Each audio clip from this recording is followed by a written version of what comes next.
Halo warga YouTube, selamat datang kembali di channel YouTube Cuan Terus. Ketemu lagi dengan saya Andrianto di playlist Crypto Class Cuan Terus. Ini merupakan modul ke-6. Buat kalian yang belum nonton modul sebelumnya, linknya ada di description ya. So, hari ini kita bakal belajar bareng tentang Crypto Portfolio Management, teman-teman. Modul kali ini sangat penting, teman-teman. Dan ingat terlebih dahulu, saya bukan financial advisor. Jadi, ini merupakan sharing pengalaman saya pribadi. Jadikan ini sebagai referensi aja.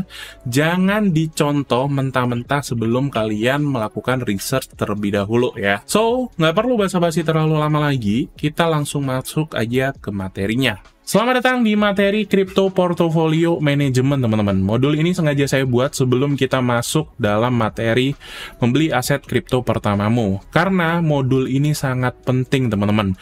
Kita bisa melihat influencer atau teman tradingmu mungkin mendapatkan hoki dalam beberapa waktu. Let's say 1-2 bulan dia win streak, jago, atau yang lain sebagainya.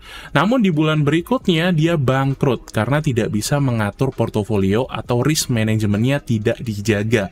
Jadi sebetulnya apa sih itu Crypto Portfolio Management? Ingat teman-teman, ini menurut saya pribadi ya. Menurut saya, Crypto Portfolio Management merupakan sebuah seni untuk menyeleksi dan mengatur portofolio investment dalam alokasi-alokasi tertentu. Tujuan dari hal ini merupakan untuk mengetahui instrumen mana yang cocok dengan risk toleransi yang kita miliki. Nah, karena kita membahas khususnya di cryptocurrency, maka saya bakal membahas secara fokus tentang bagaimana mengatur asset allocation dan risk management yang ada di cryptocurrency. Ingat teman-teman, saya bukan financial advisor, saya hanya sharing pengalaman yang saya miliki. Jangan ditelan mentah-mentah dan lakukan analisa terlebih dahulu sebelum mengikuti omongan yang saya berikan. So, dalam menentukan Crypto Portfolio Management ada beberapa komponen yang penting. Yang pertama adalah asset allocation, yang kedua adalah risk balancing, yang ketiga adalah risk management, kemudian yang keempat adalah diversification, dan yang terakhir adalah market condition. Oke, komponen yang pertama adalah asset allocation, teman-teman. Asset allocation di sini digunakan untuk kita mengatur balancing yang kita miliki. Yang saya contohkan di sini adalah intermediate crypto traders. Biasanya, komponen yang pertama saya selalu menyisihkan reserve. Reserve di sini bisa US dollar ataupun IDR. Nah, hal ini digunakan untuk sebagai dana cadangan atau room for error. Jangan sampai kalian masuk all in di suatu instrumen investasi tanpa menyiapkan dana cadangan. Itu bisa berakibat fatal dan mempengaruhi psikologis yang kalian miliki. Untuk intermediate, saya menyarankan reserve minimal banget itu 40%. Nah, reserve di sini terserah teman-teman, kalian mau stay in cash atau disuruh bekerja.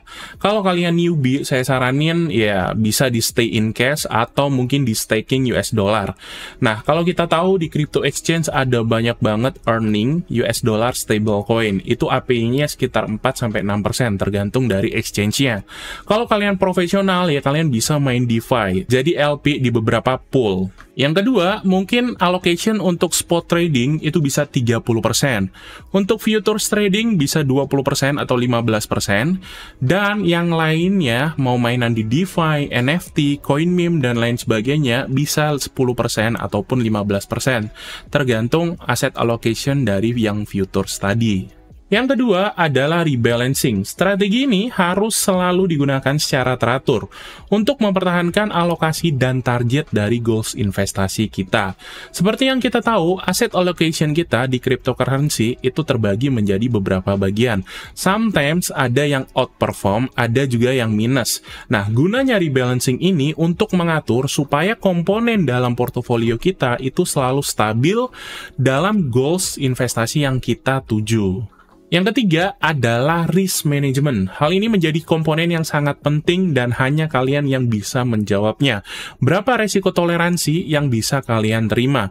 Idealnya semakin kecil resiko yang kalian gunakan atau bakal kalian pakai, itu semakin panjang nafas yang kalian miliki. Contohnya, jika kalian menggunakan risk 1%, maka kalian memiliki kesempatan untuk gagal 100 kali. Jika menggunakan 2%, memiliki kesempatan gagal 50 kali, dan seterusnya. Yang keempat adalah diversification, teman-teman. Seperti yang kita tahu, utility dan cara cuan di cryptocurrency itu ada banyak banget.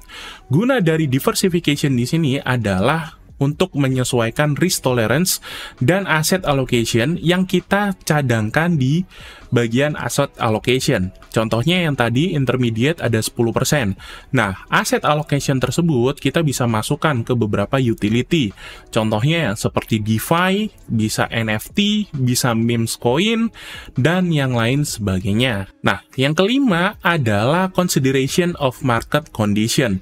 Di sini gunanya untuk kita menyesuaikan strategi. Mungkin kalau di bull market kita bisa mengurangi dana reserve karena kita bisa agresif.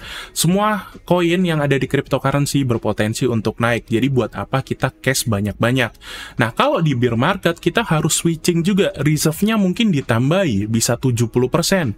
Futuresnya bisa dikurangin. Jadi fokusnya di spot aja. Nah, itu adalah beberapa komponen penting dalam crypto portfolio management. Saya harap kalian sudah memiliki sedikit clue dan bisa mengatur portofolio sesuai dengan risk toleransi yang bakal kamu miliki.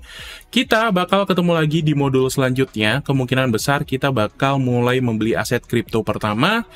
Saya pengen tahu kalian user interface atau exchange-nya mau dikasih tutorial di exchange mana, lokal atau global. Kalian bisa type in di kolom komentar dan bisa sebutkan jenis exchange-nya. Entah itu toko kripto, Indodax, Binance, Bitget, Bybit, atau yang lain sebagainya. Type in aja di bawah atau nanti saya bakal melakukan voting di Telegram. Sampai jumpa semuanya, jangan lupa like, share, dan subscribe. Dan ya, salam cuan!